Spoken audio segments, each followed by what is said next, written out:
sebeyazonto abakayikhonja ukuthi uZwana uxoshelweni. Angibatshela ukuthi uxoshelweni kuZwana ngoba abazi ukuthi uxoshelweni, bazi ukuphikisa incwadi ayina watermark, signature fake letter. Abantu abaseqenjini abangazi kwenzakala ngeqembu labo. If you keep them updated yazi nina umuntu ethi uyanizama ngene ehlathini kakhulu. Uxoshelweni uZwana nanso into efana ngiphendule manje. Icala likaZwane, uZwane ngesikhathi ukuhlela ama negotiations, uZwane uyena umuntu oyinjini yeqembu. uZwane uyena umuntu obetshela umongameli uNcamalala ukuthi aye kumuphi umhlangano.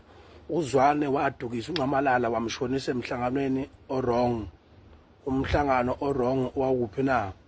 Umhlangano owawuse Richards Bay. Waya khona uZwane Richards Bay emhlanganweni, wayisa uNcamalala emhlanganweni. iIFP yalinda 4 hours.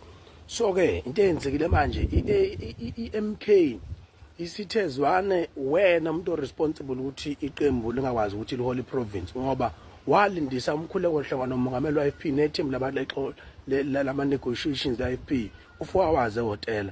Yasithi iMK ke Zwane wena uzophena siyaxolisa kweIFP, siyasho ukuthi wena obo responsible ngokuthi uhole liqembu eyibini.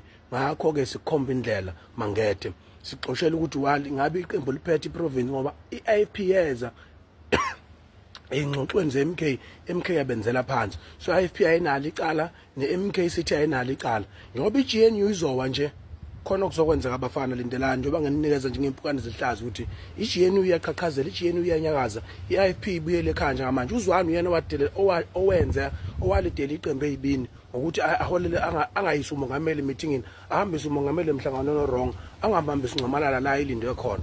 Siyabonga ningizima Afrika.